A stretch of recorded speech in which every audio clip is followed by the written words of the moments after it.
Imaginez. Imaginez que vous êtes un astronaute de retour d'un long voyage. La sphère bleutée qui se rapproche lentement de vos yeux émerveillés, c'est votre maison, c'est la Terre. Un miracle d'équilibre que vous survolez maintenant. La présence d'eau sous sa forme liquide, donnant à la Terre cette couleur azuréenne, n'a d'autre origine qu'une distance idéale par rapport à notre Soleil. Un peu plus éloigné de lui, et c'est un monde figé par les glaces que vous observeriez. Un peu plus proche, et vous vous poseriez sur un énorme caillou brûlant.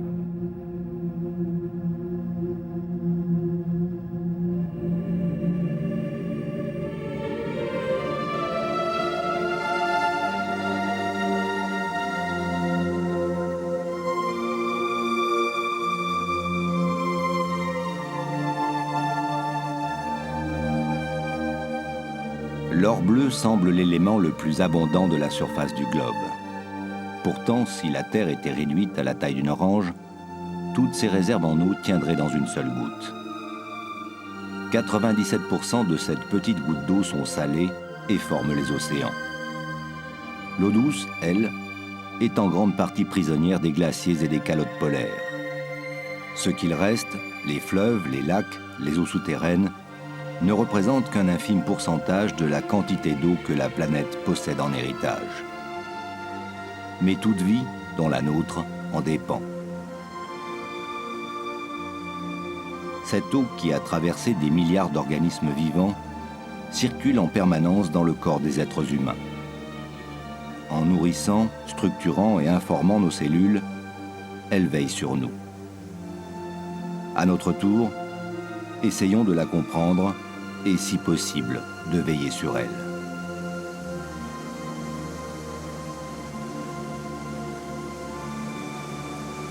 Agua Azul, certainement un des spectacles d'eau les plus réussis sur Terre.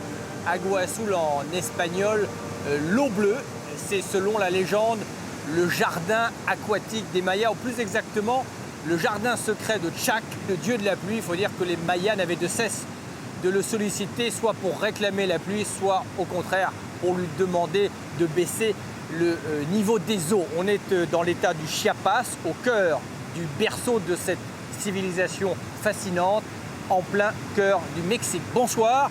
Ushuaïa Nature a décidé de mettre ses moyens et son expérience au service de la découverte et de la compréhension de la nature dans ce qu'elle a de plus rare et de plus exceptionnel.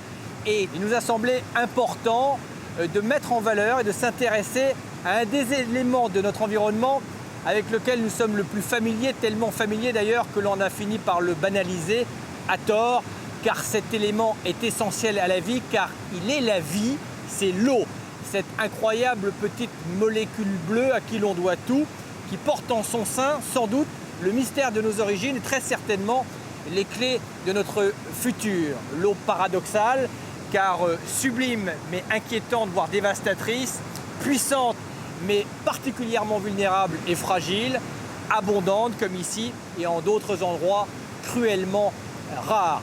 D'ailleurs, l'humanité entretient elle aussi des relations paradoxales avec l'eau, très distantes lorsque l'eau coule à profusion, beaucoup plus étroites, voire spirituelles, lorsque l'eau justement vient à manquer. C'est une illusion de croire en effet que l'eau nous est donnée sans compter. Pour n'avoir pas su gérer leur patrimoine liquide, des civilisations se sont éteintes. Trop belle, trop indépendante, l'eau nous file entre les doigts. Alors nous n'avons de cesse de la capturer, elle si créative, si brillamment inspirée, incroyable artiste aux intentions quasi divines. Car cette bien étrange matière porte en elle le secret des origines. Il y a 15 milliards d'années, s'est inscrite la première page de l'univers. En une fraction de seconde, le Big Bang jaillit du néant. Très rapidement, les atomes d'hydrogène se forment et partent à la conquête des ténèbres. Au cœur des galaxies naissantes, des étoiles géantes explosent et libèrent de l'oxygène. En s'associant avec l'hydrogène, ces atomes inventent la molécule d'eau. Bien plus tard, et parmi des milliards d'autres, une petite étoile s'allume entraînant dans sa course 9 planètes formées de débris à la dérive. La troisième, à partir du Soleil, n'est encore qu'une boule de matière en fusion bombardée par une pluie de comètes composée de glace et de poussière cosmique.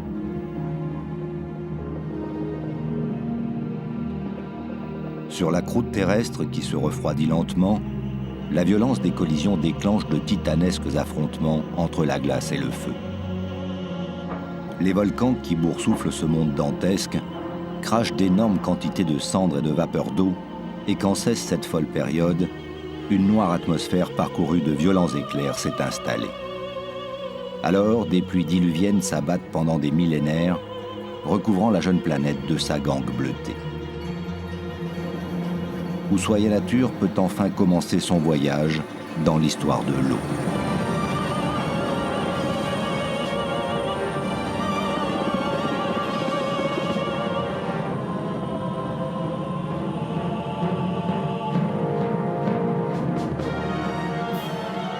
À l'extrême est de la Sibérie, la péninsule du Kamtchatka ressemble encore à ce monde des premiers âges.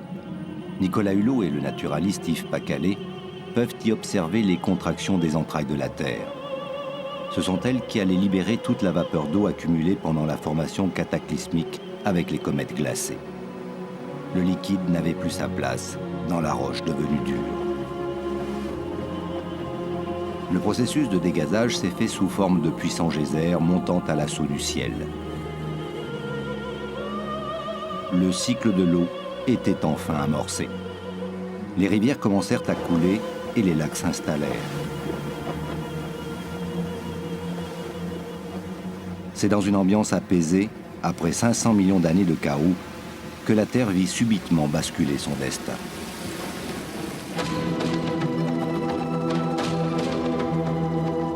À cette époque, le monde n'est qu'un immense océan d'où surgissent quelques grandes îles-continents en relief tourmenté, pilonnés par la foudre. C'est sans doute dans un décor similaire, au cœur d'une petite mare brûlante, que vont se constituer spontanément les premières substances organiques, les briques de la vie. L'eau aura accompli son premier miracle.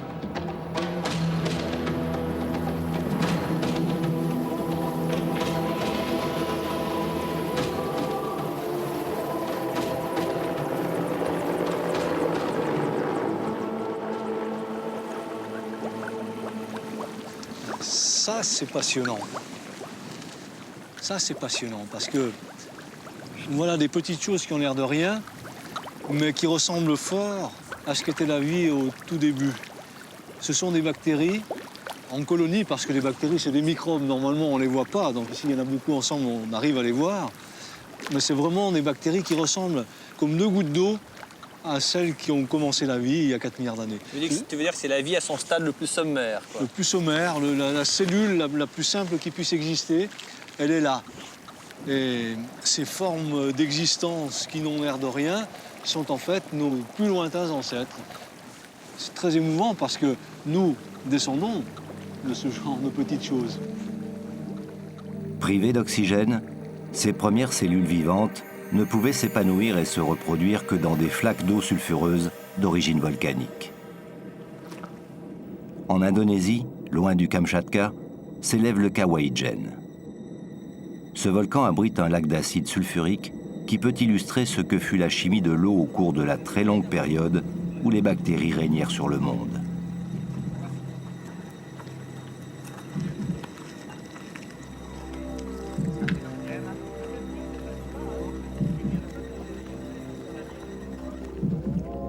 Ces soupes primitives qui allaient se diluer avec le temps n'étaient pas encore tout à fait hospitalières pour des êtres vivants aussi fragiles que les poissons ou les reptiles qui allaient peupler notre monde 35 millions de siècles plus tard. Nicolas Hulot et le volcanologue Jacques-Marie Bardintsev ont décidé de se rendre au centre du lac d'acide sulfurique. Nicolas, les canaux sont prêts. On va pagayer jusqu'au centre du lac. Je voudrais faire des mesures et des prélèvements. Tu veux dire qu'on va naviguer sur de l'acide? Ben écoute, oui. Et les canaux, ils sont... Les canaux, ils sont en principe assez solides, assez étanches. Ils sont résistants. Parce que c'est des coutures qui... Ouais, ça, l'acidité, ça va. Le problème, c'est la température. Heureusement, le lac, en ce moment, n'est pas trop chaud à cause de la saison des pluies. Donc là, on aura moins de 30 degrés, donc ce n'est pas trop dramatique. Parce que là, on passe à l'eau, là. Et puis... Ah, au centre du lac, si on tombe, je crois on peut dire au revoir à la vie. Hein. Mais c'est important que je puisse faire ces mesures parce que sur le bord, il y a des courants d'eau chaude et d'eau froide avec les sources, donc il y a des variations de mesures. Alors qu'au centre, j'ai l'impression que comme le lac est grand, il sera plus homogène et j'aurai vraiment un bilan un petit peu du lac et donc du volcan. Alors je passe devant, mais je serai en fait derrière. Hein. Je te passerai ton sac, vas-y, donne-moi ça. Fais gaffe aux cordes. Allez.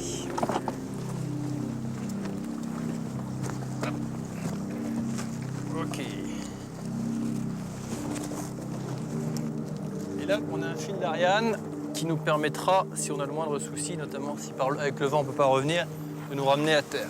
Oui, souvent dans les lacs comme ça, il y a des courants internes imprévisibles et qui sont assez gênants. Ok.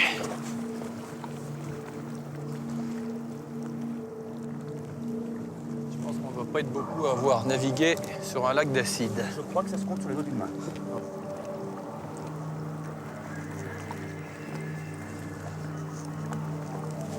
Il y a quand même de l'ambiance. Hein.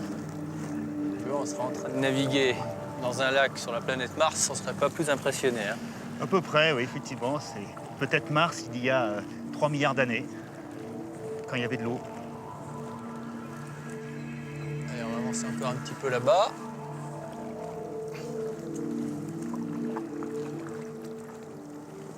Je vais faire un petit test. Là, j'ai amené un fragment de calcaire que je vais tremper dans le lac d'acide. Et regarde ce qui se passe. Il y a une réaction entre le calcaire et l'acide.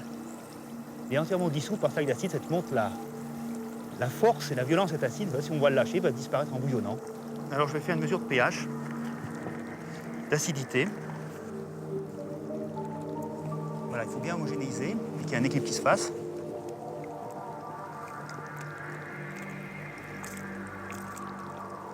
Là, j'ai un pH qui baisse encore, 0,7 il baisse encore, et en homogénéisant, c'est 0,6, 0,62, 0,59, tu vois.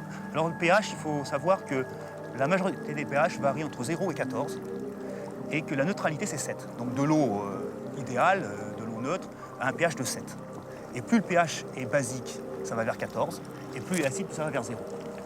Et, donc là, on est proche de 0. Disons qu'en dessous de 1, on a déjà affaire à un acide violent, un acide fort, en dessous de pH 1. Et là, j'ai un acide qui fait un pH de 0,41. C'est ce que j'ai actuellement sur l'écran, tu peux le vérifier, Nicolas. 0,40, ça baisse encore en remuant, donc on va encore vers le centre du lac. Un pH de 0,4, c'est vraiment, je crois, un record du monde, 0,39 maintenant, un record du monde de pH naturel. Et là, probablement, dans ce lac d'acide où il ne ferait pas bon y tremper la main, eh bien, il y a probablement des bactéries qui vivent très bien et qui sont parfaitement à l'aise. Et si, par exemple, la vie devait disparaître sur Terre, peut-être que c'est ces bactéries du lac Hygiène qui permettraient de repeupler la planète. Pourquoi pas? On peut tout imaginer. Alors, bien sûr, ça, c'est de la volcanofiction, mais qui n'est pas si aberrante que cela.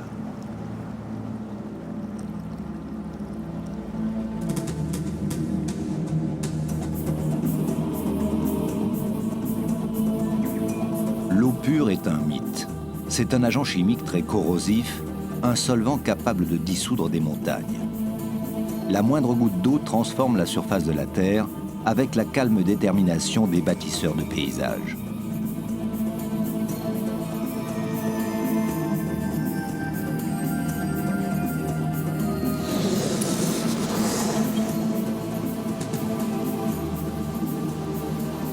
La rivière Chumula, qui coule sur le plateau calcaire du sud du Mexique, s'est elle aussi depuis longtemps lancée dans la mise en chantier d'un futur canyon du Colorado. L'équipe d'Ushuaïa Nature, accompagnée du géologue Franck Tessier, a entrepris de descendre dans le gouffre qui surplombe la rivière. 100 mètres en contrebas, celle-ci a entamé une étonnante percée souterraine de plusieurs kilomètres. Là, il y a un beau spectacle en bas. Et c'est là où tu vas.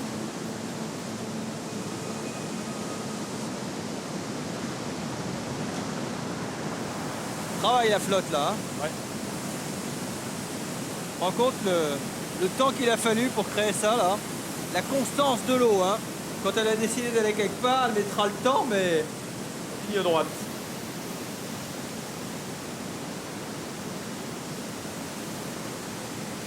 Il y a quand même des blocs énormes là qui se sont effondrés. D'ailleurs là, on peut imaginer qu'il y avait une arche encore il y a peu de temps. Voilà. Et que ça, c'est peut-être les vestiges de l'arche. Hein. peut-être ici, effectivement, on était déjà sous la grotte il y a de ça quelques milliers d'années. Ce qui veut dire que si cette dégradation se continue, il serait logique que dans plusieurs milliers d'années, ce canyon soit à l'air libre sur tout son trajet. Voilà, on aura un véritable canyon et non plus une partie souterraine. D'accord. Ce qui est insensé, c'est que en apparence, l'eau comme ça a un aspect inoffensif.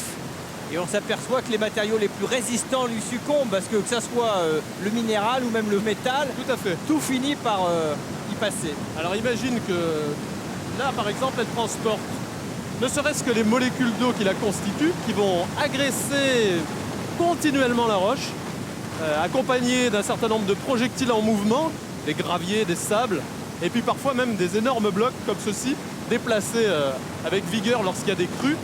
Alors, c'est sans compter avec le rôle chimique de l'eau, qui est lié à la pluie, qui va récupérer le gaz carbonique qui se trouve dans l'atmosphère, le dissoudre dans les eaux en mouvement, et ce gaz carbonique va se transformer en acide carbonique et attaquer le carbonate de calcium qui constitue le composant essentiel des roches calcaires, ce qui va permettre donc de contribuer à créer ces formes complètement exceptionnelles. L'eau est capable de déchiqueter tous les reliefs. Je crois que c'est l'un des plus beaux sculpteurs de paysages. Ces rivières de région tropicale peuvent décupler de volume au moment de la saison des pluies. En exerçant des pressions de plusieurs tonnes au centimètre carré, c'est pour elles un jeu d'enfant de tarauder un massif de l'intérieur en y creusant tout un réseau de galeries et de cavernes qu'elles décorent parfois de mystérieuses draperies de calcaire. Nicolas et Franck utilisent la logistique complexe installée par l'avant-garde de l'expédition pour pénétrer dans l'inquiétant gosier minéral.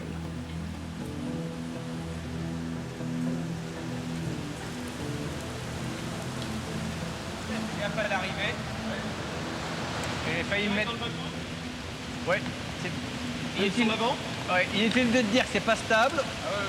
J'ai failli me mettre une boîte tout à l'heure. Vas-y, on se met face à face. Hein. Je vais essayer d'arriver direct. Stabilise un peu le bateau. Ouais, c'est bon. Ok. Allez, go. Tu nous détaches. Allez, ne pagaie pas. Génial. C'est bon pour moi. Voilà, te mets pas plus sur l'avant et on y va. Allez, tu rames à gauche. Dans la rivière, là. Regarde l'ouverture derrière.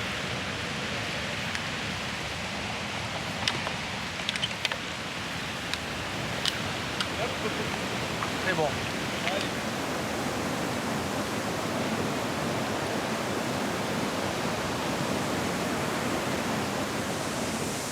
Ah, c'est extraordinaire. 3, 4, 5 arrivées d'eau. Regarde derrière toi, là.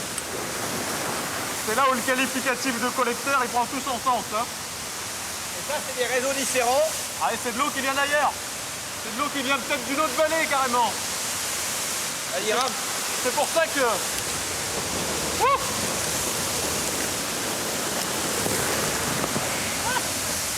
Attention, il y en a une autre, derrière toi. Ah, c'est extraordinaire. Là, c'est l'illustration parfaite des eaux de ruissellement. Incroyable de voir arriver carrément des gouttières comme ça. Donc là, on se trouve réellement dans le drain principal, c'est-à-dire le collecteur des eaux de ruissellement qui viennent non seulement de la rivière Choumoula, mais qui viennent également de massifs calcaires qui peuvent se situer à des kilomètres d'ici. C'est ce qu'on appelle en fait un réseau en étage. Il y a donc des circulations d'eau dans les réseaux supérieurs et tout vient converger ici.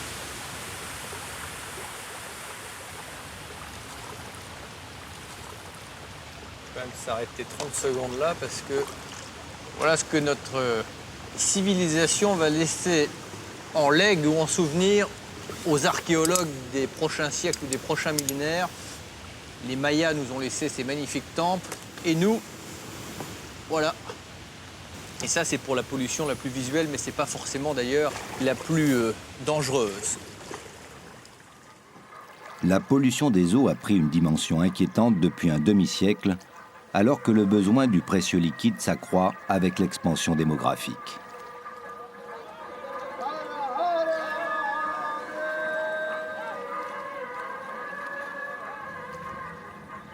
Nous sommes à Bénarès, ville indienne sur les rives du Gange. nous pourrions être dans n'importe quelle autre mégapole à l'urbanisation galopante. Mais ici, au regard de la religion hindoue, le fleuve possède des vertus purificatrices. Quotidiennement, des pèlerins venus de tout le pays prennent le bain rituel. Qui plus est, le manque d'infrastructures sanitaires entraîne la majeure partie de la population à faire ses ablutions dans la plus grande salle de bain du monde.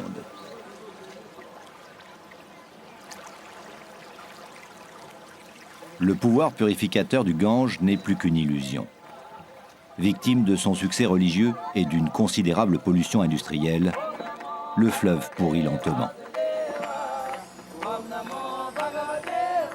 Un homme exceptionnel veut rendre leur transparence aux eaux sacrées. Veer Basha Mishra, grand brahmane et éminent scientifique, y consacre désormais sa vie. Je souffre. De toute ma vie, je ne pourrai jamais quitter le Gange. J'irai tous les jours prendre le bain sacré, quelles qu'en soient les conséquences. Et pourtant, ma formation scientifique me dit que l'eau du Gange n'est plus la même. Il y a des microbes et de la pollution, mais tant de beauté. Il existe comme une bataille à laquelle est assujetti mon cœur, et je souffre de jour en jour.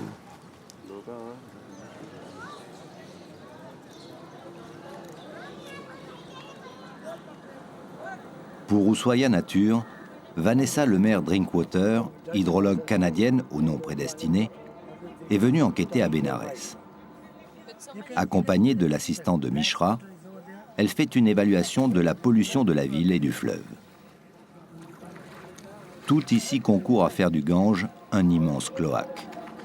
Pourtant, dès 1986, Indira Gandhi, alors Premier ministre, confiait à son fils Rajiv le dossier d'un enjeu national. Millions de dollars et peine perdue. 5 pompes ont été installées sur les rives de la ville sainte. Elles sont en panne 9 fois sur 10. Ce qui ne change pas grand-chose. Les eaux, même épurées, semblent des plus suspectes. La population a-t-elle d'autres solutions que d'utiliser le poison qui les ronge? Le fleuve est depuis longtemps devenu un égout à ciel ouvert et les puits des villages qui le bordent en aval sont eux aussi contaminés. Est-ce que je peux voir?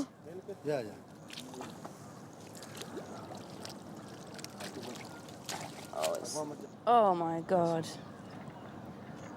Oh. Red worms everywhere. Il y a des vers partout.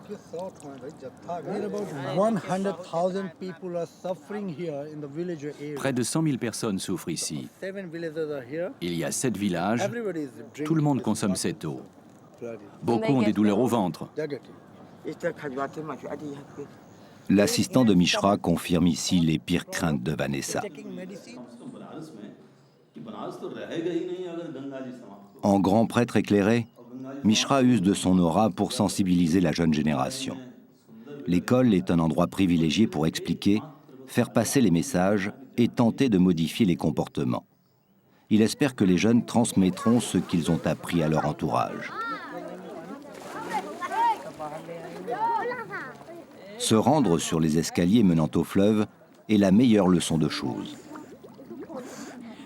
L'eau prélevée est analysée dans le seul laboratoire disponible à Bénarès. Les résultats sont édifiants.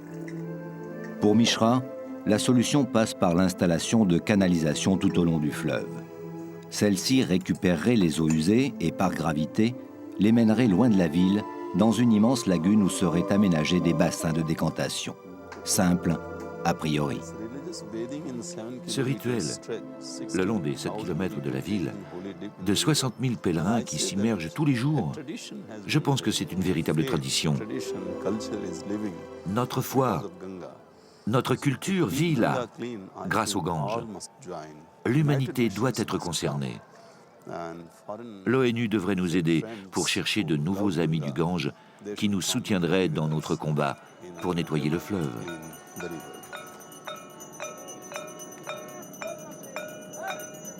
30 millions de personnes meurent chaque année dans le monde de l'absorption ou du simple contact avec de l'eau douce polluée. Pasteur disait « Nous buvons 90% de nos maladies ». C'est 100% vrai pour les riverains du Gange.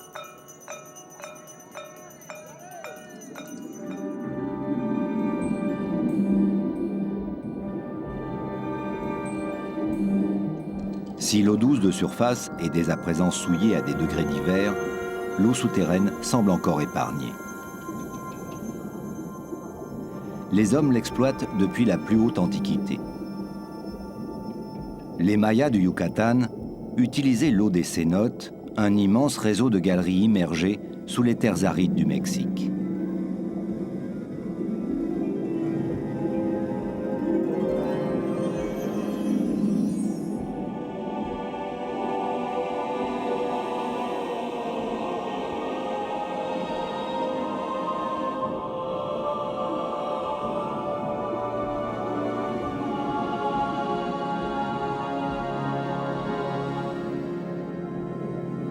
Voilà ces réserves d'eau souterraine dont l'humanité a tant besoin, captive dans l'écorce terrestre.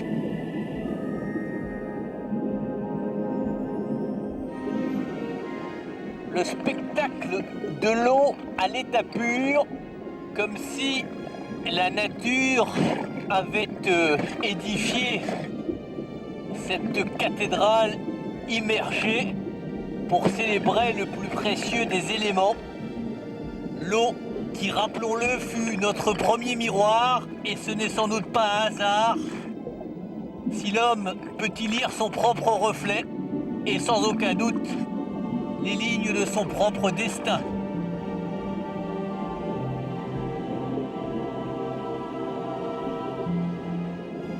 C'est un peu une visite dans notre propre âme que nous sommes en train de faire dans cette eau invisible pour nous rappeler peut-être ce que nous avons oublié, que l'eau et nous-mêmes formons un tout.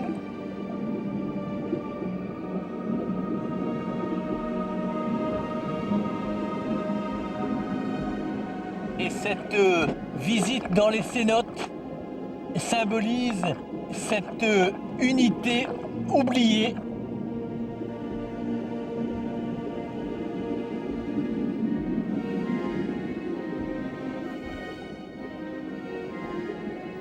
Ce trésor translucide qui dort sous nos pieds est un milieu extrêmement fragile.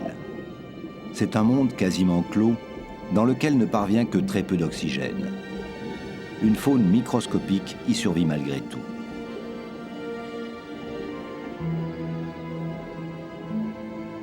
Les eaux souterraines représentent une ressource exceptionnelle pour les populations des zones désertiques et à terme, pour nous tous.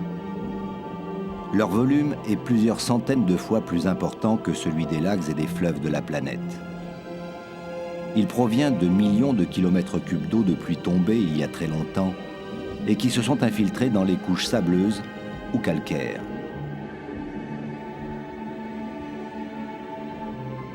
La pollution aussi peut s'immiscer par les mêmes voies. Eau usée, pesticides, résidus industriels risquent d'abîmer à l'échelle de plusieurs siècles cette eau très difficilement renouvelable, déjà surexploitée dans certains endroits.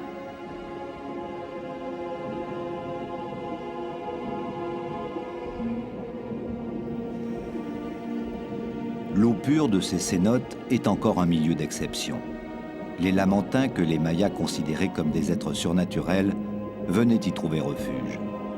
Mais la dégradation de leur environnement par l'afflux de populations côtières a chassé les placides mammifères vers d'autres sanctuaires.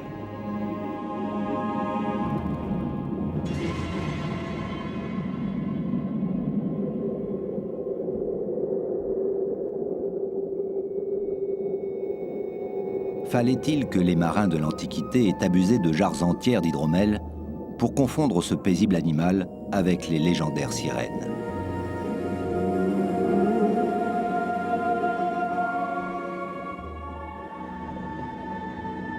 Seul mammifère aquatique herbivore, le lamantin ne survit que dans une eau chaude où prolifèrent les algues et les jacinthes d'eau, son unique nourriture. En hiver, il trouve ses conditions idéales au cœur de la mangrove et dans les rivières côtières de Floride.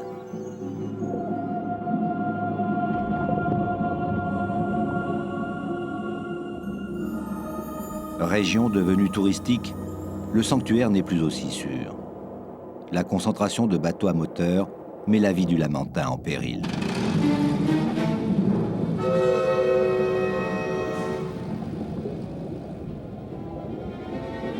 Comme l'animal nage avec lenteur à moins d'1 mètre de la surface, son dos est souvent lacéré par les hélices. De plus, la pollution engendrée par de nombreux plaisanciers menace le fragile milieu dans lequel il évolue.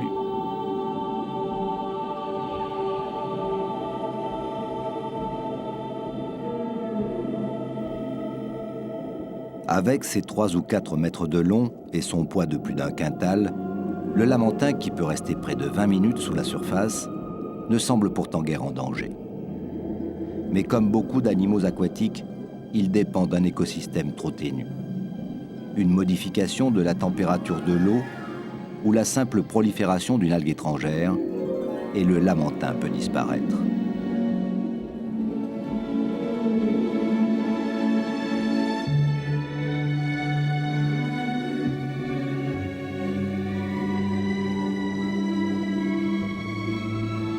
L'histoire de cet animal débonnaire remonte à 50 millions d'années lorsque la compétition alimentaire a poussé certains mammifères vers un retour à l'eau.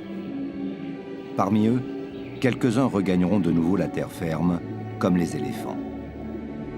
Les Siréniens, dont font partie les lamantins, s'adapteront d'abord au milieu marin, puis aux eaux saumâtres des estuaires. Mais plus personne n'y écoute le chant des sirènes.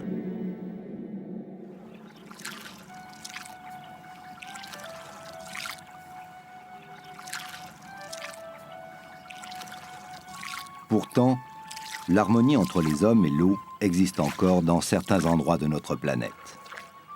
À 500 km au nord de Rangoon, au Myanmar, ex-Birmanie, le lac Inle s'étale sur près de 160 km².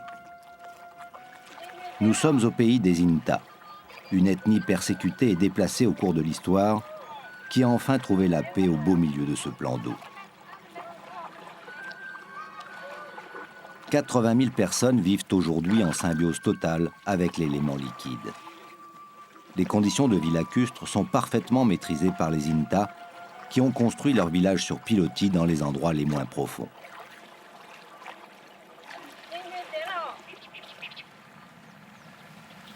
Tout autour, ils ont édifié et développé, avec les moyens dont ils disposaient, des milliers d'hectares de jardins flottants uniques dans leur genre.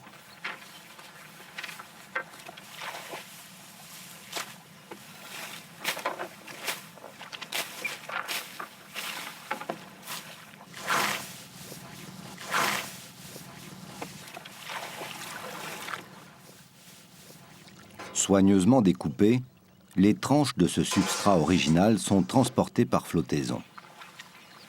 En jardiniers appliqués, les fils du lac alignent les bandes de jassane d'eau, les recouvrent de boue et d'herbe, colmatent les brèches, fixent le tout dans l'eau avec des bambous, jusqu'à l'obtention d'un support parfait pour la mise en culture.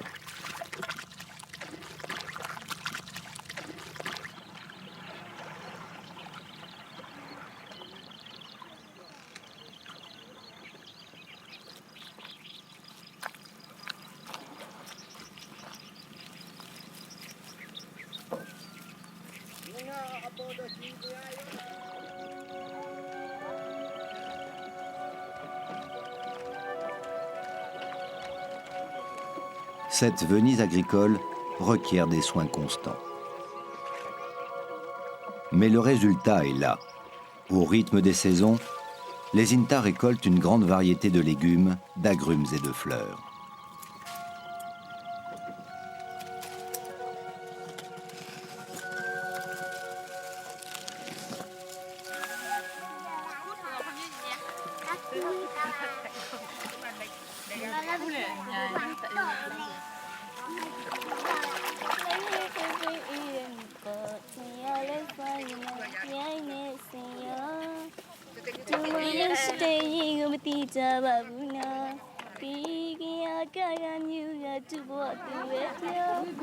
Les produits de ces vergers et potagers sont réputés dans toute la Birmanie. Chaque jour, ils sont vendus au cœur du village. Ces marchés flottants sont l'occasion d'importants échanges commerciaux avec les tribus et les peuples voisins.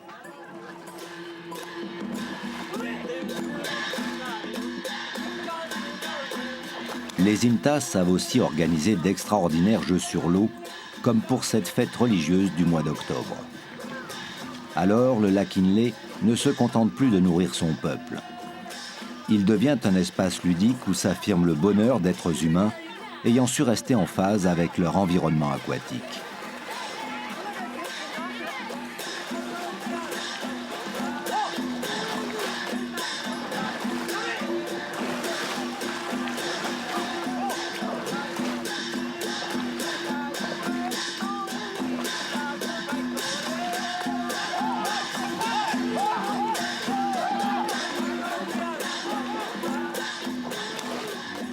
Les Intas sont des privilégiés, car l'eau est certainement la ressource naturelle la moins bien répartie sur notre planète.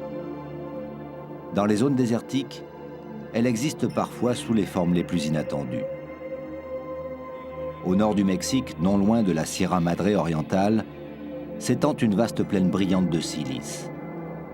Elle abrite un phénomène unique au monde, les Pozas Esmeraldas, les piscines d'émeraude. Ces petits bijoux d'eau douce attirent les scientifiques depuis une dizaine d'années.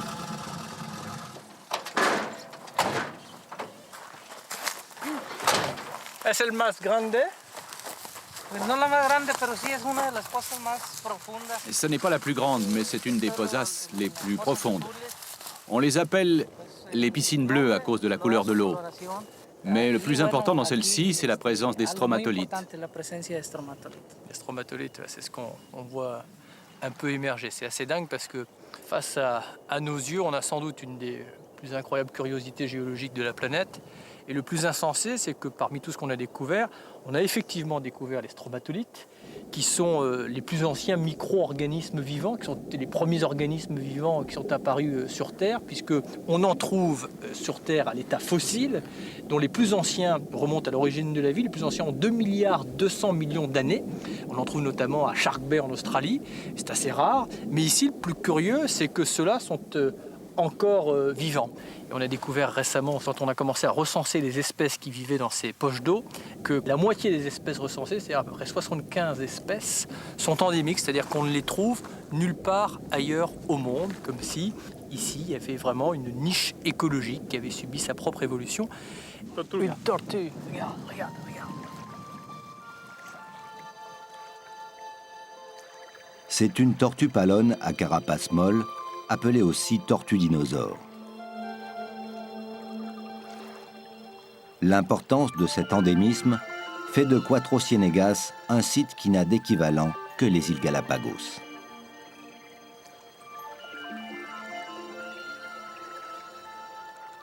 Ushuaia Nature a obtenu une autorisation exceptionnelle pour plonger dans les Pozas.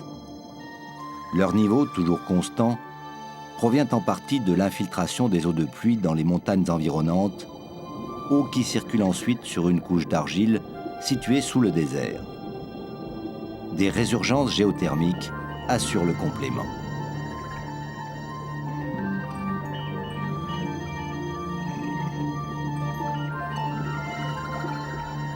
Ces piscines naturelles abritent des espèces très particulières.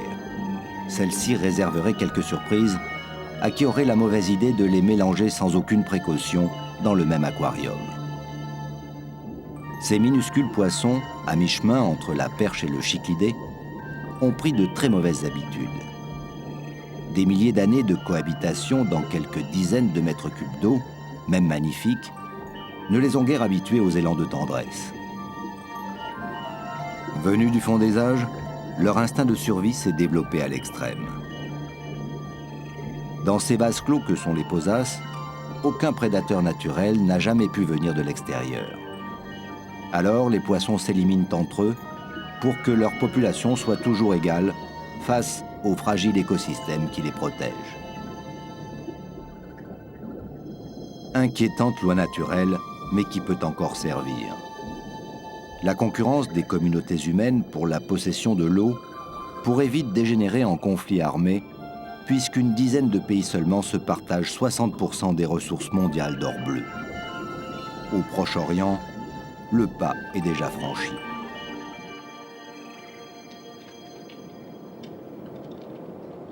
Si l'eau, le désert et la vie nous semblent a priori incompatibles, c'est parce que nous n'avons pas l'imagination de la nature.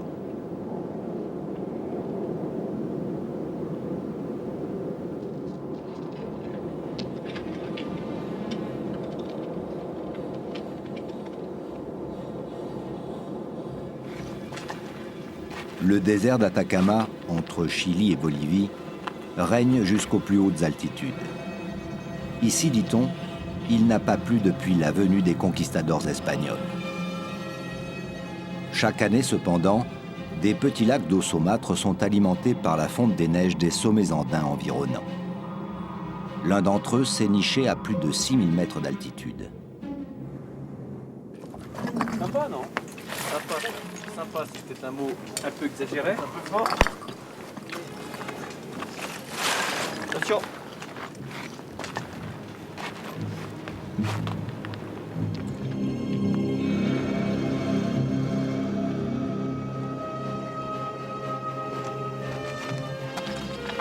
L'ascension du Licancabour exige un effort considérable.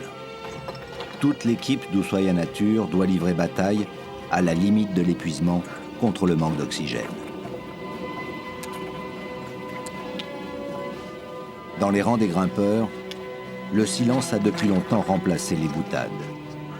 Parler est devenu un effort, chacun se concentre.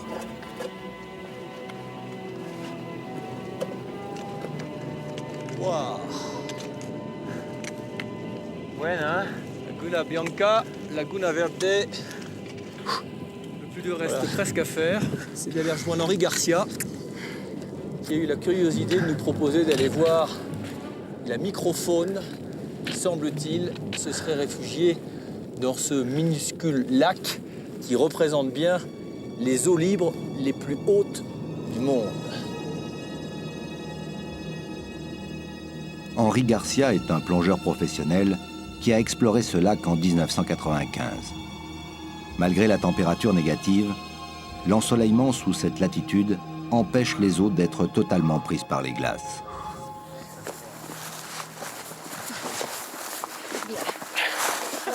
Ok. Impec. Moindre mouvement ici, on a l'impression de se vider de son énergie. Mais bon, ça va Laurent? Ouais, pas mal.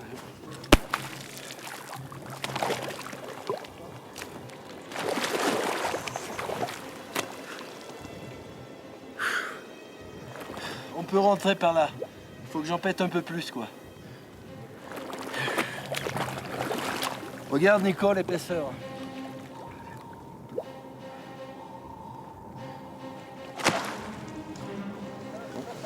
Faut que je mets mes gants, par contre. Alors, ma culotte. Tu te calmes. Bon, bah écoutez, là, j'ai tout fait pour éviter ce moment-là. Jusqu'au bout, je me suis dit qu'il y a quelque chose qui nous l'éviterait. Il n'allait pas marcher. Il n'allait pas marcher. Et ma merde. Mais là, je suis pris à mon propre piège. C'est une connerie. Mais alors vraiment, j'ai déjà vu des projets idiots. Mais à ce stade, ça dépasse l'entendement. Hop. Alors, Capote de tête. ce qui serait con, c'est le mec qui étouffe dans sa combi à 6000 mètres d'altitude. Tu vois, il a passé tous les... Alors, attends, ça en général, je m'en sors pas trop mal. Quand je vais te dire, tu vas me tirer la combi en arrière. La capuche. La capuche. Ouais. Faut pas essayer de déblayer un peu plus? 1, 2. vas-y. Bon, attends. Ah non. Putain. Ne refais jamais ça. Attends. Je suis pas angoissé, mais je suis assez nerveux. Attends, je fais comme tu me le dis, hein. J'y fais tout comme il faut, moi. Bouge pas. Et si je te l'ouvre. Vas-y. Je tire. Allez, quitte-toi. Voilà. C'est déjà une étape passée. Alors attends. Après, il y a les cheveux. Ouais, mais alors, attends. Là, tel que tu me vois, je suis en train d'étouffer devant tout le monde. C'est-à-dire que T'as les oreilles qui tombent, là, déjà. c'est une face. Et puis, de toute façon, je n'irai pas à l'eau, donc je serai... Attends, bouge pas.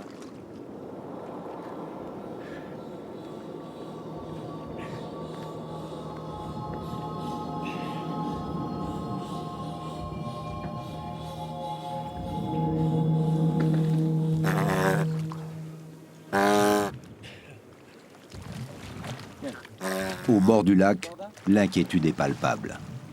En plongée, le moindre problème peut avoir des conséquences catastrophiques, d'autant plus ici. Le fil d'Ariane, auquel sont reliés les plongeurs, ne sera pas d'un grand secours en cas d'incident grave. Mais il permettra au moins de trouver la sortie.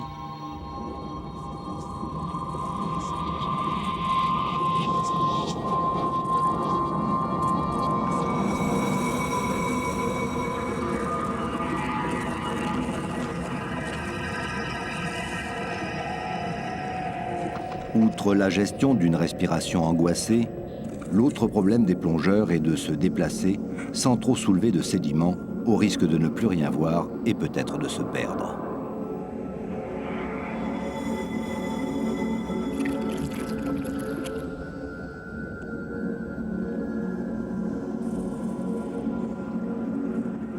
Cette étrange lagune de 150 mètres de long et de 10 mètres de profondeur, isolée à 6000 mètres d'altitude, recèle bien la vie.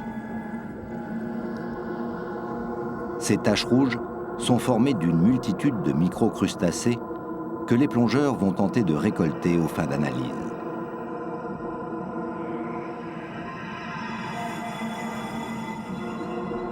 Des chercheurs pensent qu'une vie aquatique sous-glaciaire s'est aussi développée très loin d'ici, à l'autre bout du système solaire. Europe, c'est le nom d'un des gros satellites de Jupiter. Sa surface est recouverte d'une importante épaisseur de glace craquelée. Son noyau central est encore suffisamment chaud pour qu'une masse liquide existe sous la surface gelée par le froid de l'espace. Si la vie peut s'accrocher dans les eaux glaciales et peu oxygénées du Licancabour, pourquoi pas là-bas? Dans l'univers, les mêmes causes produisent probablement les mêmes effets.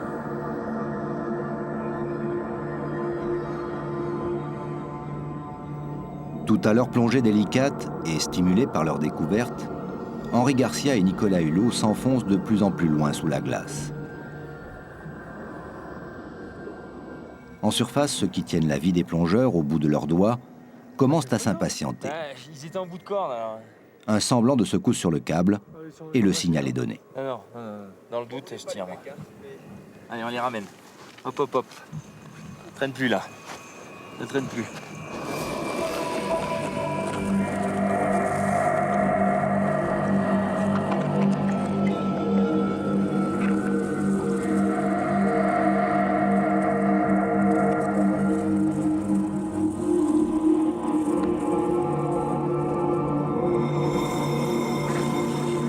Dans le doute, la décision a été prise de ramener les hommes vers la surface. Mais tout va bien pour eux, plutôt étonnés de se faire tracter un peu brutalement vers la sortie. Il arrive. Il arrive.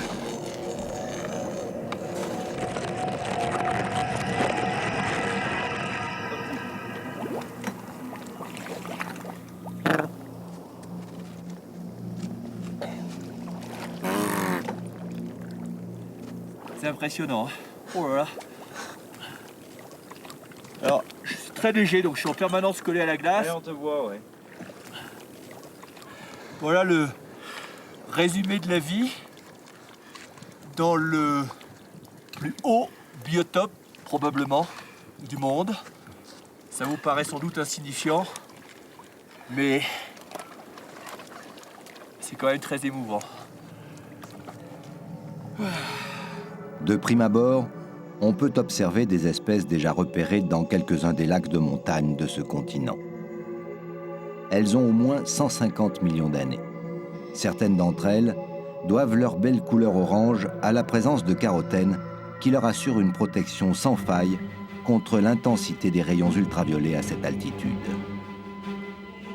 Le vivant ne rate jamais une occasion d'avoir de l'imagination.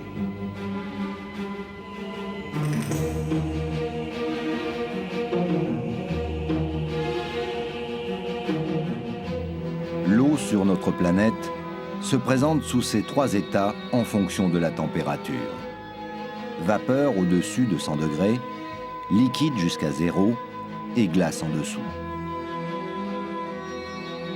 Il existe deux endroits en dehors des glaciers d'altitude où les températures régnantes ne permettent plus aux molécules d'eau de bouger. les calottes polaires arctiques et antarctiques. Si nous perdions un jour notre frêle atmosphère, la température moyenne de la Terre tomberait à moins 18 degrés. Il y aurait beaucoup de chances pour que notre monde ressemble à ce paysage figé. Ushuaïa Nature se rend maintenant au Groenland, dans la baie de Disko, pour découvrir la plus grande fabrique de glaçons du monde.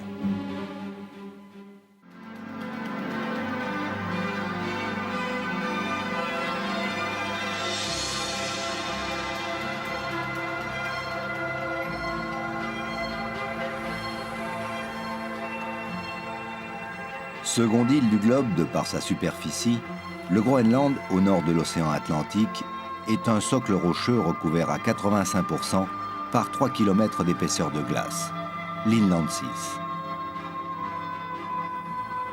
Son poids énorme fait s'enfoncer le socle de l'île bien au-dessous de l'océan Arctique. Ce gigantesque gâteau glacé stocke une fantastique quantité d'eau douce. C'est aussi un régulateur du climat global de la planète, climat dont il conserve la mémoire intacte au plus profond de ses entrailles depuis près d'1 million d'années. Les lumières arctiques, le rêve arctique, la baie de Disko sur la côte ouest du Groenland. Ils sont nombreux, les explorateurs légendaires polaires, à avoir séjourné dans cette baie comme dernier havre sur la route du pôle Nord. Et tout cela sous le soleil de minuit. Et regardez, posé sur l'horizon, face au large, comme une armada fantomatique, ces silhouettes d'icebergs qui attendent d'être prises en charge pour leur itinéraire océanique par les courants. On a trouvé dans la baie de Disko les plus grands icebergs de l'hémisphère nord, 200 mètres de haut. C'est vous dire le volume qu'il y a sous l'eau, puisque l'on considère que la partie émergée représente entre 1/7 et 1/10 du volume immergé, ce qui ne veut pas forcément dire la hauteur, mais on a trouvé des traces d'icebergs sur le fond de la mer à 450 mètres de profondeur, ces icebergs qui venaient racler le fond des océans.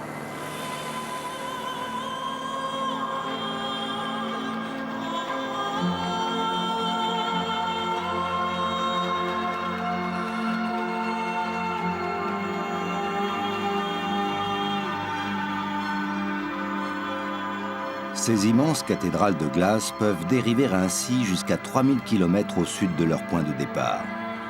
Le Titanic s'en souvient encore.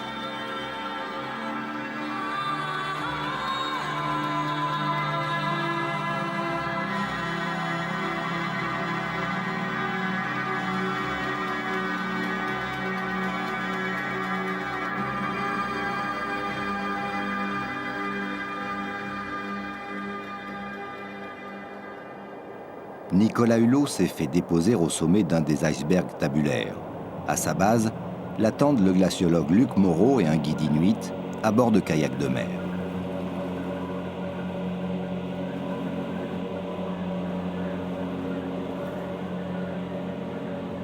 Rares sont les occasions de faire de l'escalade sur de tels géants de glace. Nicolas se hâte cependant d'effectuer sa descente en rappel, car quelle que soit leur taille, les icebergs sont imprévisibles.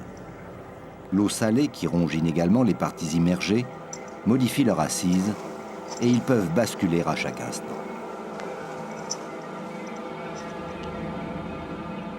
Ces monstres flottants qui peuvent atteindre en Antarctique la taille de la Corse naissent de l'accumulation de neige sur l'Inland Seas. La pression la transforme lentement en glace qui, sous son propre poids et par gravité, devient langue glaciaire. Alors, à la vitesse de plusieurs kilomètres par an, elle rejoint l'océan par de larges vallées.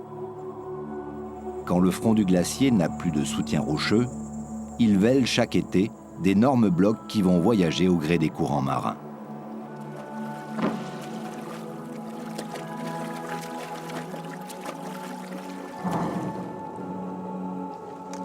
Impressionnant, hein?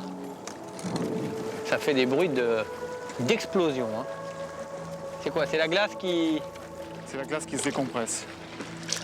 C'est très impressionnant. Et en plus, ça n'est pas qu'impressionnant parce que c'est dangereux. Un iceberg comme ça peut se retourner sur lui-même. Au fur et à mesure qu'il va fondre, ça arrive, quoi. Il y a des retournements d'iceberg, comme on peut voir quand ils ont les dos complètement arrondis. On entend encore un iceberg qui se retourne juste derrière nous.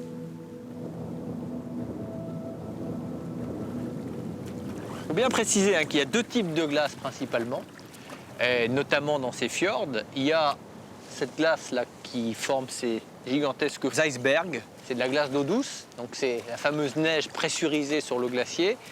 Et puis il y a une glace qui est plus plane, et ça c'est de la glace d'eau de mer. C'est ce qu'on appelle la banquise.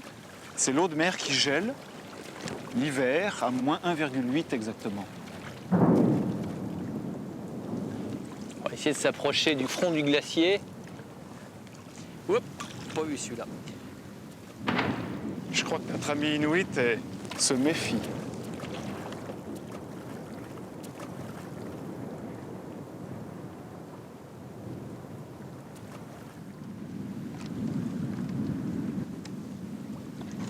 En hiver, quand ces icebergs sont enchâssés dans la banquise, dans la glace de mer, les Inuits les recherchent pour s'alimenter en eau.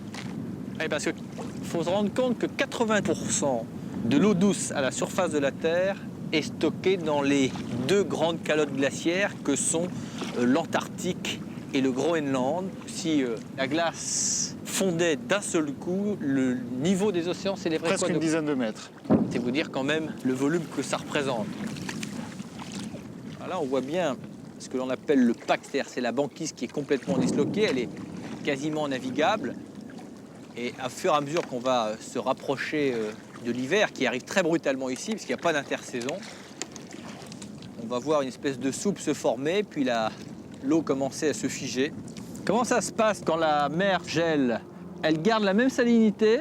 Quand l'eau se solidifie, elle rejette le sel, et donc le sel va accroître la densité des eaux profondes, et ces eaux vont être plus lourdes que les eaux de surface, elles vont plonger et contribuer au courant marin.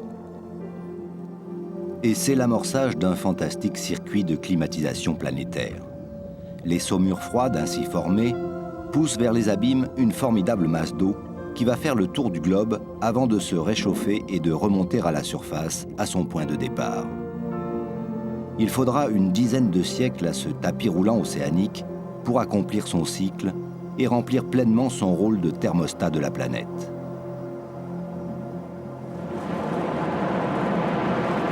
On va faire demi-tour parce que là on va passer par la gauche. Là.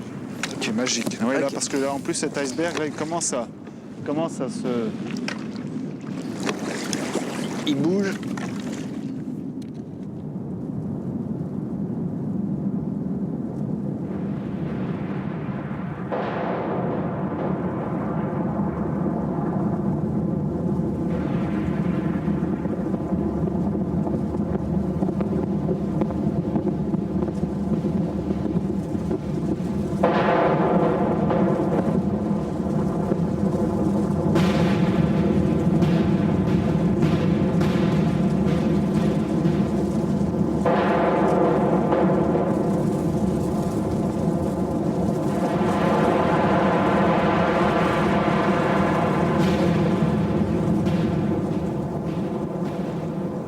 Une telle démonstration de puissance naturelle aide instinctivement à pratiquer le kayak sous sa forme olympique.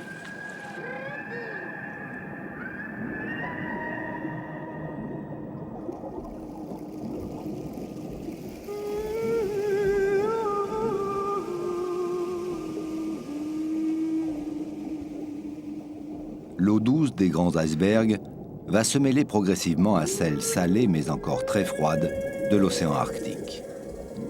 Celle-ci foisonne d'une vie microscopique qui attire généralement les mammifères marins. Les belugas, eux, sont des petites baleines à dents se nourrissant de poissons, crabes et calmars qu'ils viennent chercher parfois très loin sous les glaces.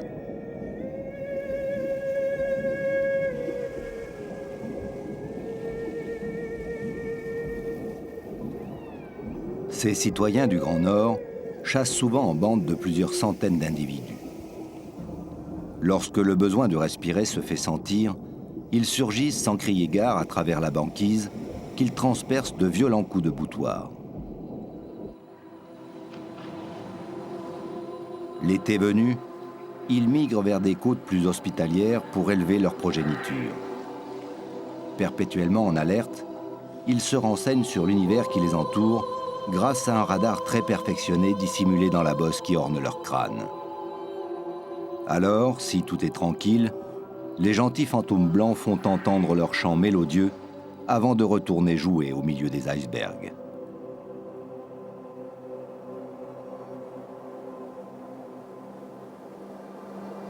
L'équipe d'Ushuaïa Nature laisse derrière elle les atolls glacés de l'océan Arctique pour rejoindre d'autres atolls à l'étrange similitude. Ceux de l'archipel de Palau, une poignée de perles vertes jetées au milieu des eaux turquoises du Pacifique.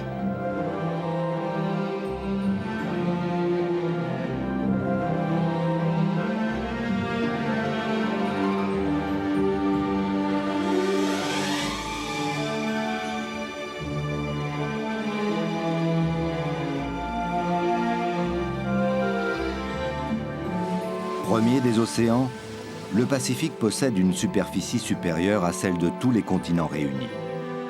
L'homme ici prend sa réelle mesure. C'est un étrange sentiment de naviguer dans ces eaux-là parce que on a à la fois l'impression évidemment d'être très éloigné de tout. Il faut dire que géographiquement on est quand même particulièrement loin.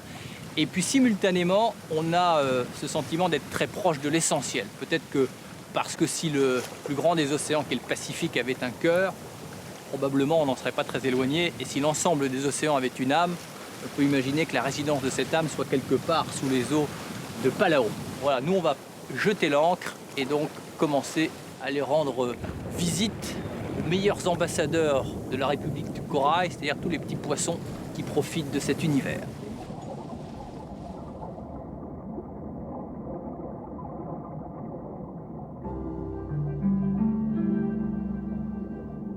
Si le Pacifique est aussi le plus profond des océans, il n'est pas nécessaire de plonger à plusieurs milliers de mètres pour y observer l'essentiel de sa faune.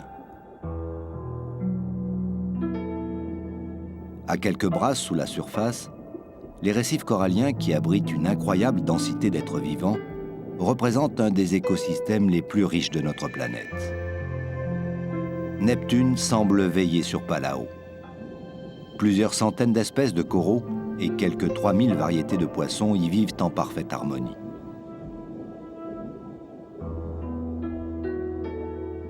Cet immense aquarium naturel que le soleil éclaire à profusion est le repère de petits animaux rares et difficiles à surprendre, comme ce craintif poisson mandarin que des admirateurs ont surnommé Salvador Dali.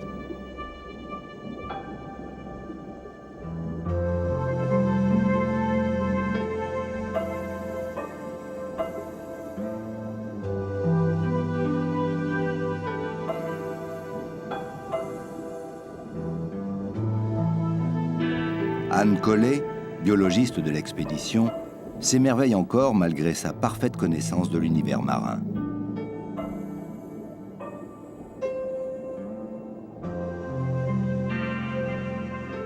Émerveillement partagé par Nicolas devant ce poisson clown. Il est l'exemple parfait du subtil équilibre qui s'est instauré entre certaines espèces. Il peut vivre en toute quiétude entre les tentacules empoisonnés d'une anémone. En fait, le poisson clown s'est recouvert au fil du temps de la muqueuse urticante et depuis, l'animal fleur accepte de lui offrir un refuge efficace en contrepartie d'une petite corvée de nettoyage des reliefs de ses repas.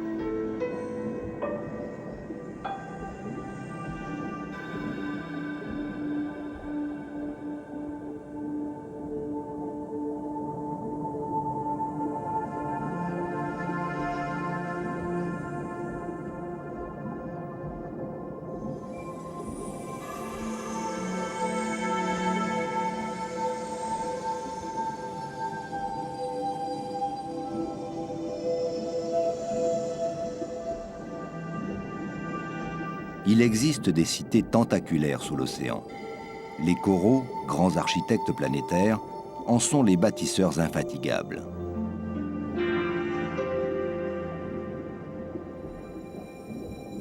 Depuis la nuit des temps, ces invertébrés marins se fabriquent millimètre par millimètre un exosquelette de calcaire.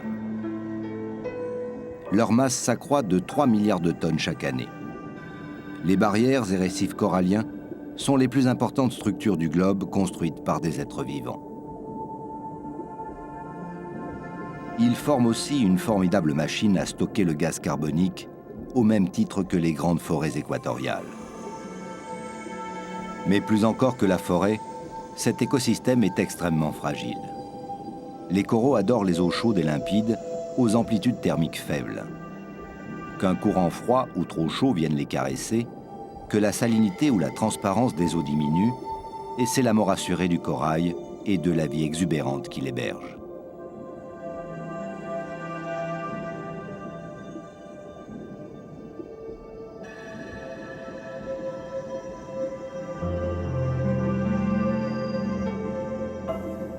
Il existe une impressionnante variété de coraux dans le Pacifique. Ces animaux étranges, réfugiés dans leurs branches de calcaire, vivent en colonies de polypes minuscules. Chacun d'entre eux possède une bouche entourée de tentacules. Ils attendent la nuit pour capturer le plancton dont ils se nourrissent. Tous les polypes sont reliés les uns aux autres par un tube alimentaire, au cas où quelques-uns des membres de la colonie ne parviendraient pas à s'alimenter.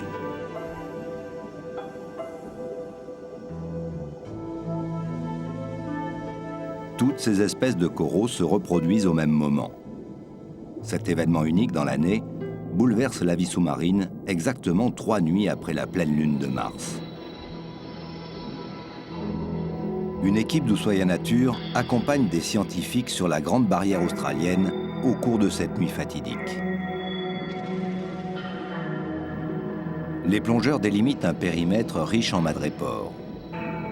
Le frai du corail, qui va libérer une multitude d'œufs et de spermatozoïdes, peut se produire à tout instant dès le coucher du soleil.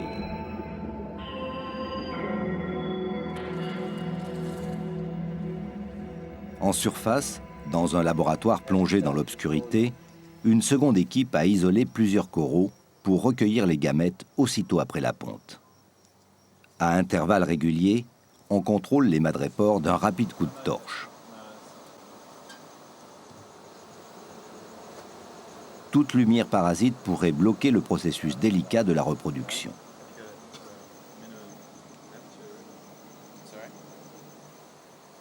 Une équipe de tournage s'apprête à enregistrer sur plusieurs caméras macroscopiques les détails de ce moment exceptionnel qui seront analysés plus tard par les chercheurs.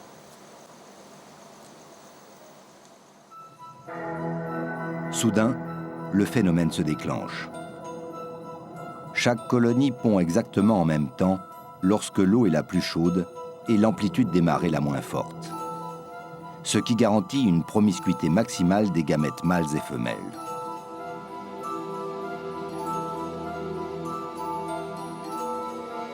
Au même instant, dans l'océan, des milliards d'œufs sont expulsés, formant comme une neige qui remonterait vers la surface. Les chercheurs essaient de comprendre comment œufs et spermatozoïdes d'une même espèce parviennent à se reconnaître dans cet incroyable magma. Dans quelques minutes, tout sera terminé. De l'énorme masse de gamètes flottant en surface naîtront quantité de larves qui iront dans 4 ou 5 jours se poser sur le fond et créer de nouvelles colonies de coraux.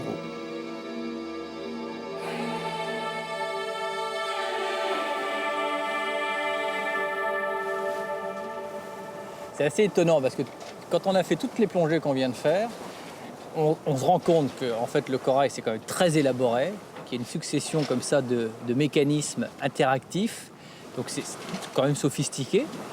Et en même temps, on sent une vraie vulnérabilité. Mais c'est ça qui est important de comprendre. Un récif de corail, c'est un petit peu comme une ville au milieu d'un désert. Et sur ce récif de corail, brusquement, on trouve 700 espèces de coraux, c'est extraordinaire. 1500 au moins espèces de poissons, peut-être plus. Toute la vie qui se concentre. Voilà, toute la vie se concentre et chacun a une fonction, chacun a un métier. Mais comme on l'a vu, tous ces animaux, en fait, sont interactifs entre eux. Et comme s'ils sont tous super bien adaptés dans leur rôle, en même temps, ils ont perdu leur adaptabilité. en fait, ils sont en général incapables d'évoluer si jamais il y a une altération du milieu ou un changement dans le milieu. C'est un peu une bonne modélisation à une échelle moindre de ce qui se passe à l'échelle de l'océan, c'est-à-dire que l'océan est une immense chaîne, et quand on altère un maillon de cette chaîne, par voie de conséquence, c'est l'autre extrémité qui peut être touchée, et souvent, à l'autre extrémité, ce qu'on trouve, c'est l'humanité. C'est exactement ça. Et ce qui est embêtant, c'est qu'encore une fois, d'un point de vue scientifique, on en est vraiment au b.a.-ba de nos études et on ne comprend pas encore toutes ces imbrications qu'il y a entre ces différents animaux. Si on remplace la diversité par l'uniformité, ça veut dire qu'on court à notre perte. Voilà. C'est absolument impossible, le système ne peut pas fonctionner. Mais nous-mêmes, l'homme, encore une fois, on ne peut pas fonctionner sans tout le reste de la chaîne qui, a priori, nous indiffère et qui, en réalité, nous est essentiel. C'est une prétention de croire que l'on survivrait après la disparition de l'ensemble des autres espèces, doublé d'une ignorance. Totalement impossible. Et il y a une très jolie phrase d'un poète anglais qui conclut très très bien ça, qui dit « Qui cueille une fleur dérange une étoile ». C'est très bien dit. Parmi les 300 îles de Palau, on dénombre une cinquantaine de lacs marins nichés dans la jungle. 3 d'entre eux sont fermés et représentent de véritables réservoirs préhistoriques.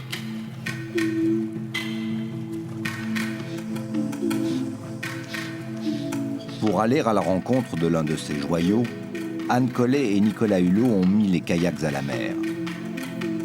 Ils permettent de se faufiler entre les rochers calcaires, semblables à des corbeilles de jungle délicatement posées sur l'eau.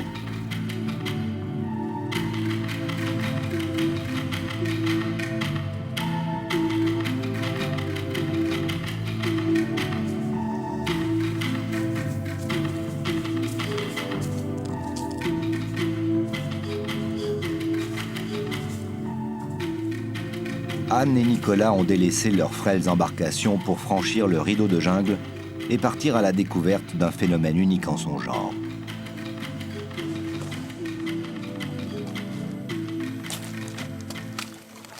Extérieurement, rien ne différencie ce lac de ses semblables. Et pourtant.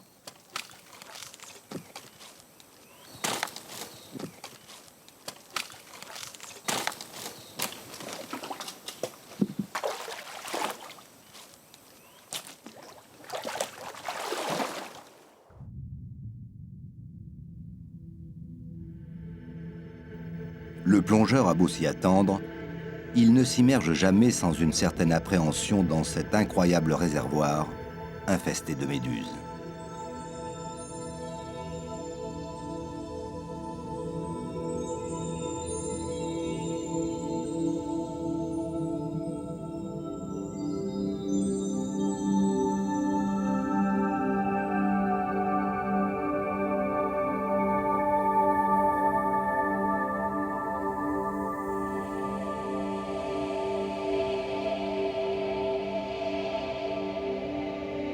Elles sont partout.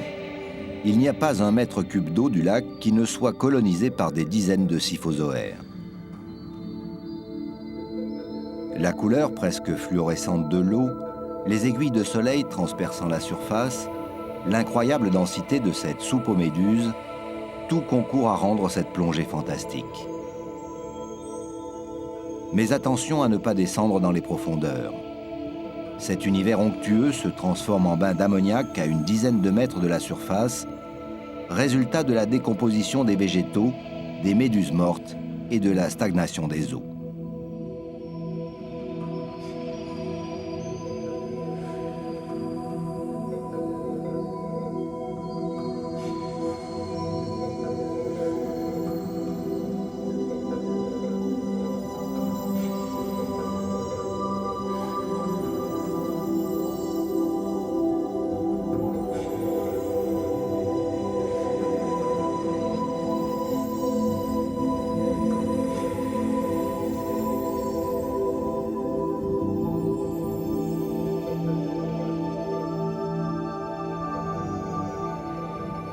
Anne et Nicolas n'ont pas chaussé de palmes pour ne détruire aucun des spécimens. Les méduses, composées de 98% d'eau, sont extrêmement fragiles et donc difficiles à saisir et à conserver par les scientifiques. C'est aussi cette forte teneur en eau qui leur assure une faible densité et leur permet de flotter plus aisément.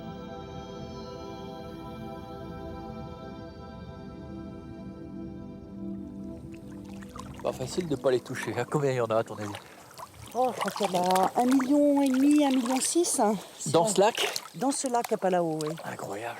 C'est inouï. Hein. T'as vu, c'est marrant parce qu'elles tournent toutes dans le sens contraire des aiguilles d'une montre. Bah ça, c'est la spécificité de ces méduses-là. Depuis qu'elles sont arrivées ici, elles ont totalement changé de métier. Avant, elles étaient des prédateurs. Aujourd'hui, ce sont des fermiers. Et en réalité, elles transportent sur leur dos une algue microscopique. Et les algues, comme tous les végétaux, ont besoin de soleil pour la photosynthèse. Et c'est la raison pour laquelle les méduses dans ce lac tournent dans le sens contraire des aiguilles d'une montre. Elles promènent leurs petites algues au soleil toute la journée. Et puis de la nuit, elles descendent en profondeur chercher des nitrates et des phosphates, qui est l'autre partie essentielle de l'alimentation de l'algue. Et ça, cette association avec cette algue, c'est spécifique ici, du fait qu'elles se soient retrouvées en captivité. Elles n'avaient plus de proie. Donc s'il n'y avait pas eu cette algue, elles n'avaient aucun autre moyen de se nourrir. Mais l'algue aussi, c'est tout son avantage, puisqu'elle est tout le temps promenée au soleil. Donc c'est ce qu'on appelle une symbiose, une association où chaque partie trouve son intérêt. Et c'est aussi pour ça que dans cette spécialisation, elles ont, au fur et à mesure de l'évolution, perdu leur pouvoir urticant. C'est pour ça qu'on n'est pas piqué là. On n'est absolument simplement pas parce qu'elles n'ont plus aucune raison de piquer, puisqu'elles doivent se protéger de personne et elles n'ont personne à attaquer. Voilà, c'est ça. Allez. La biodiversité marine est incroyablement riche, et de l'étrange à l'étonnant, il n'y a parfois qu'un pas à franchir.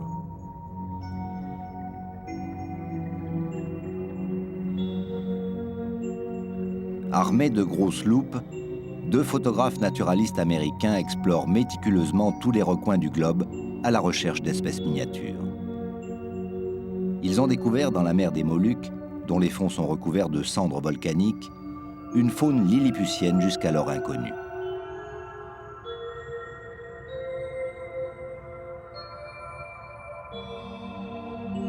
Denise et Larry Tackett font à chaque plongée de nouvelles trouvailles, comme ce minuscule crabe orang-outan qui doit son surnom à sa ressemblance avec le grand singe roux de Sumatra et de Bornéo.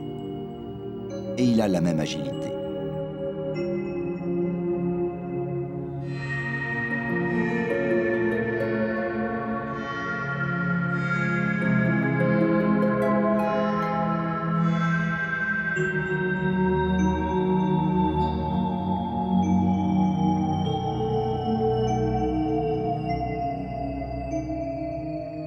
Au bout des doigts du plongeur, ce n'est pas une algue, mais la carapace d'un crabe ayant pris des allures de feuilles.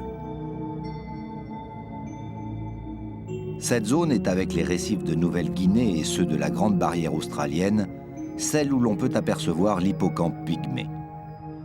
Rarissime, cet animal dont la taille ne dépasse pas 3 mm a été découvert par hasard dans l'aquarium de Nouméa. Il se confond si bien avec son habitat, toujours la même gorgone, qu'il est impossible de le voir s'il ne bouge pas ses joues ou ses nageoires.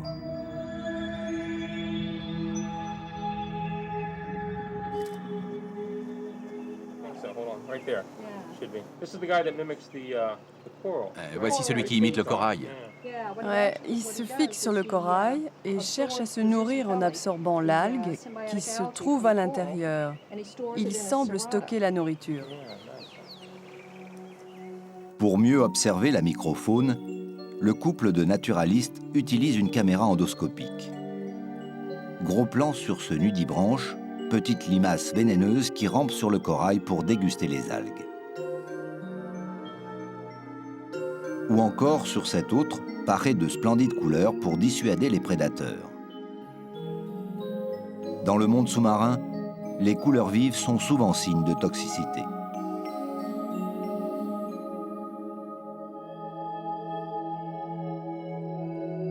Les scientifiques sont encore trop peu nombreux à s'intéresser à ces espèces dont le comportement échappe complètement à leur savoir.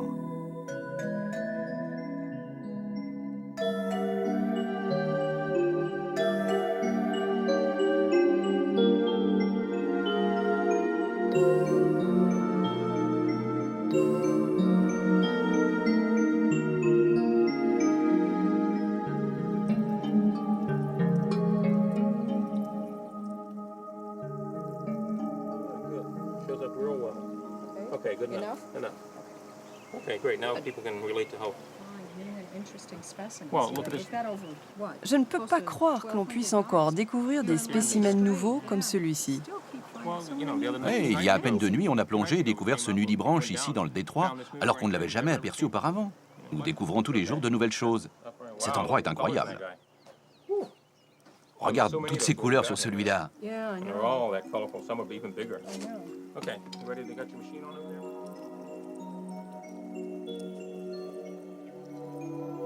Cet oursin est plus classique. Mais le crabe zèbre, qui niche entre ses piquants toxiques, ne dépasse pas 5 mm. Lorsque le petit crabe est trop à l'étroit, il coupe 2 ou 3 aiguilles pour être plus à son aise. Après avoir été dûment répertoriées, toutes ces petites bêtes sont replacées avec soin dans leur milieu naturel. Si les récifs coralliens et les plateaux maritimes de faible profondeur n'abritent en général que des espèces de petite taille, il n'en est pas de même au-dessus des abysses.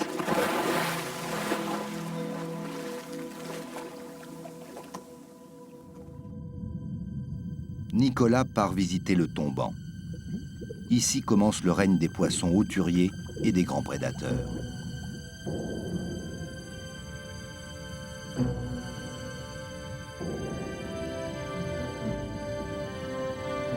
À l'aplomb de la barrière de corail, plusieurs centaines de mètres d'apic surgissent brutalement derrière le passage d'un banc de dorades.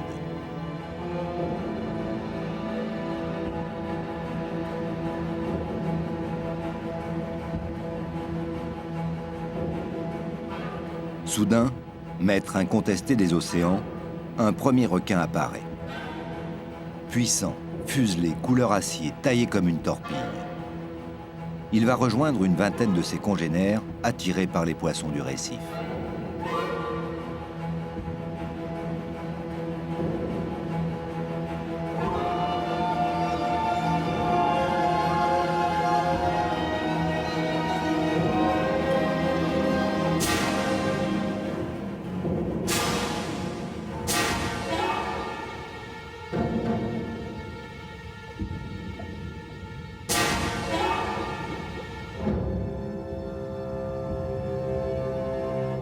Les requins existent dans toutes les mers du globe. Ce grand prédateur n'a pas évolué depuis la nuit des temps, preuve de sa perfection et de sa parfaite adaptation à son milieu.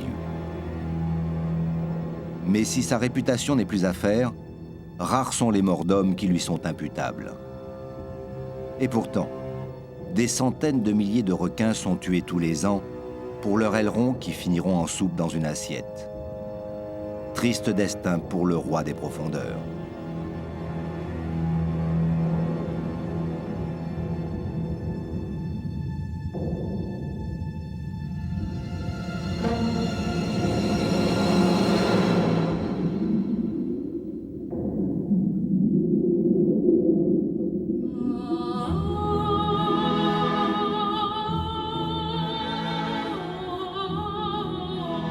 Dans l'eau, les contraintes de la pesanteur sont à peu près inexistantes.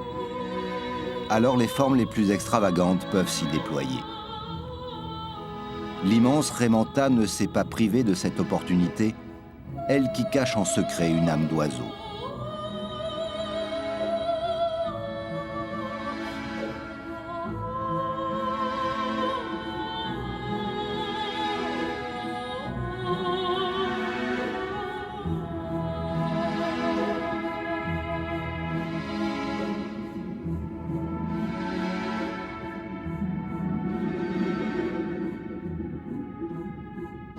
Les raies manta appartiennent au même ordre que les requins.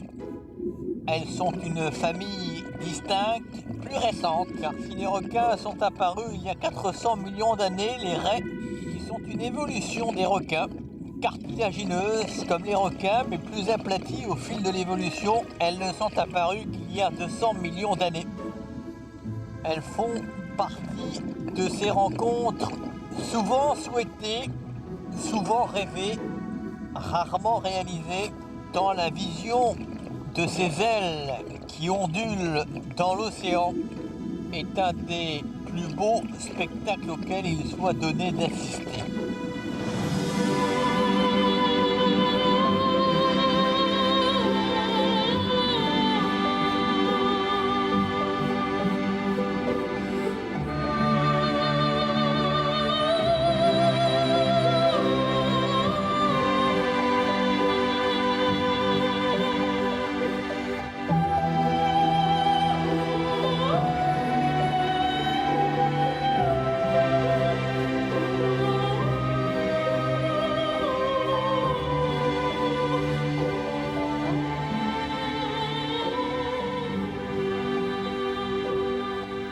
Créateur de spectacles toujours renouvelés, grand pourvoyeur d'oxygène de la planète, régulateur incontesté des phases climatiques, l'océan nous est indispensable. Beaucoup plus que nous ne pouvons l'imaginer. Et pourtant, l'océan a des problèmes. Simplement parce que l'homme a trop préjugé de son pouvoir régénérateur.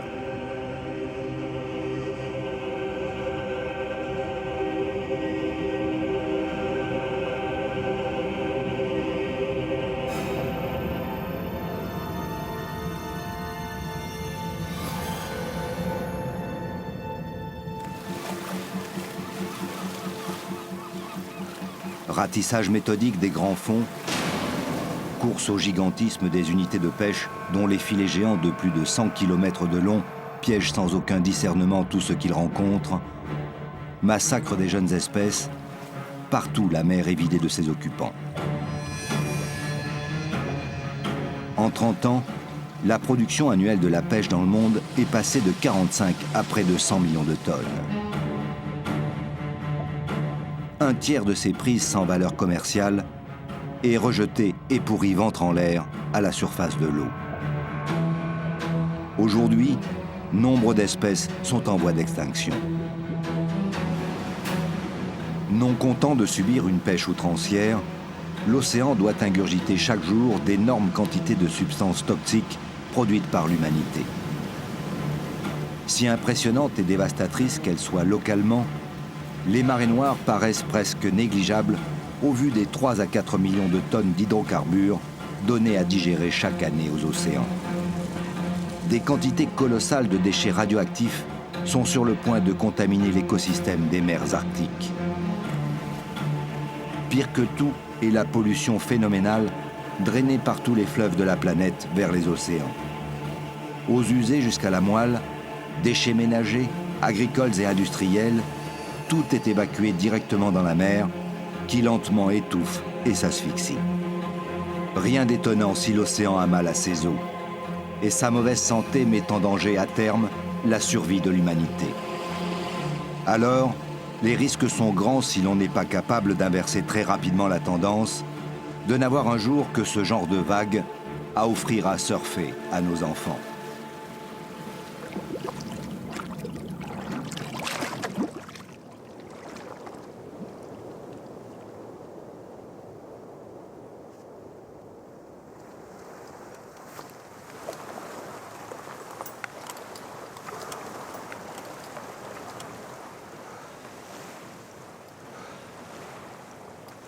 Entre les petits poissons mandarins et les grandes raies manta que je viens d'abandonner à leur séance de nettoyage, sans compter les centaines d'espèces de poissons qu'on n'a d'ailleurs pas tous été capables d'identifier, on vous aura donné volontairement une image quelque peu idyllique et féerique de l'océan qui ne correspond peut-être pas à la réalité globale. Il faut dire que c'est un peu dans la fidélité de notre démarche de privilégier toujours le beau plutôt que le laid pour qu'à travers notre émerveillement, nous ayons conscience de ce que nous risquons de sacrifier d'une manière sans doute irréversible.